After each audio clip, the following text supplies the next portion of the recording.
Hi all, my name is Jonathan De Los Santos. I'm a physician assistant student at A.T. Still University, and this short PowerPoint is on the clinical presentation of peritonitis. So first we'll define peritonitis. It's an inflammation or irritation of the peritoneum, which is the thin tissue that lines the inner wall of the abdomen and covers most of the abdominal organs. We can then further define or specify the definition of peritoneum by looking at its location and some of its function. So the parietal peritoneum is the portion of the largest serous membrane in the body that lines the abdominal wall. And then the visceral peritoneum is a continuation of the parietal peritoneum, reflected at various places over the viscera, forming a complete covering for the stomach, spleen, liver, intestines, and several more organs that obviously you can see on the slide. It also holds the viscera in position using its folds, including the mesenteries, the omentum, and the ligament of the liver, stomach, kidneys, bladder, and uterus. The space between the visceral and the parietal peritoneum is the peritoneal cavity.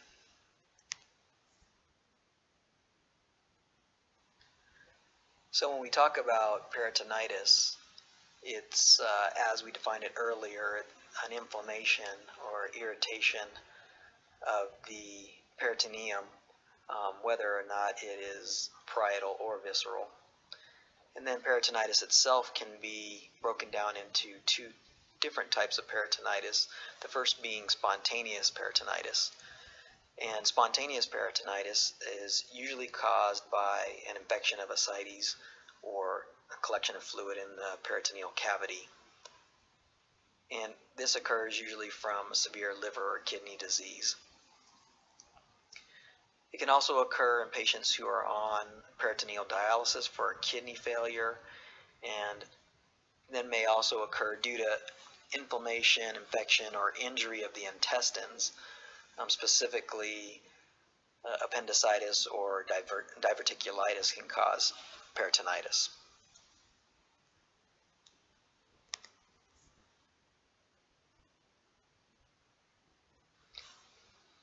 Secondary peritonitis is due to pretty much most any other cause, with the exception of spontaneous peritonitis.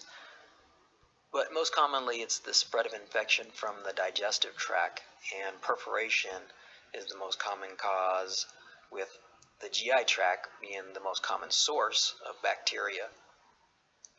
This can actually occur due to a variety of causes, including a ruptured appendix, stomach ulcer, perforated colon, or trauma such as a knife wound or a gunshot.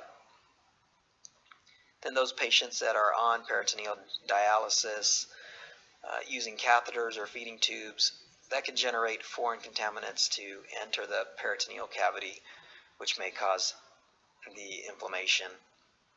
And finally, bile or chemicals released from the pancreas, such as pancreatic enzymes, can leak into the lining of the abdominal cavity as well and cause an infection.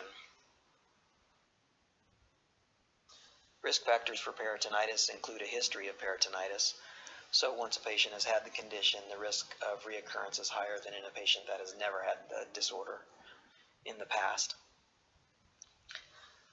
A second risk factor is peritoneal dialysis, which makes sense. These patients are dealing with fluid in their abdomen, which was one of the spontaneous reasons for contracting peritonitis. And then they're also using catheters, which again was a secondary reason for contracting peritonitis. And finally, other medical conditions such as cirrhosis, appendicitis, Crohn's disease, stomach ulcers, diverticulitis, and pancreatitis can make these patients more susceptible to contracting peritonitis. So in presentation of peritonitis by the patient, or symptoms that they may display, can include the fact that the abdomen is very painful or tender, and that pain is exacerbated upon movement or palpation. So there are even instances where patients would prefer to be curled up kind of in the fetal position and may actually even resist or refuse that you touch them at all just because the pain in their abdomen is such an issue. Now there can be abdominal distension, fever and chills, fluid in the abdomen obviously, and then passing little or no stools at all, or little or no gas or flatulence. The patient may relate to you that he or she has excessive fatigue, reduced urine output, nausea and vomiting, shortness of breath, and even tachycardia. And so again, just looking at some of the signs and tests that can be used in evaluating peritonitis. Again, keeping in mind that the patient may present with a guarded posture due to the pain involved. We already talked about the fact that they may find relief in curling up in kind of that fetal position. Upon examination, the abdomen will be tender and may feel firm or board-like. There'll be a positive Blumberg sign or rebound tenderness. So when the abdominal wall is compressed slowly and then rapidly released, there'll be a presence of pain, which would make that sign positive.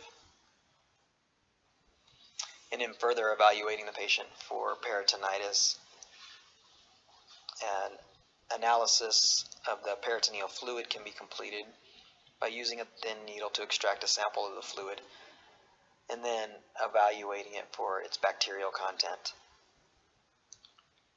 Finally, imaging can be done in order to check for perforations in the GI tract. Those can include X-ray, CT scan, or ultrasound can be used as well. So that is a quick review of the clinical presentation of peritonitis.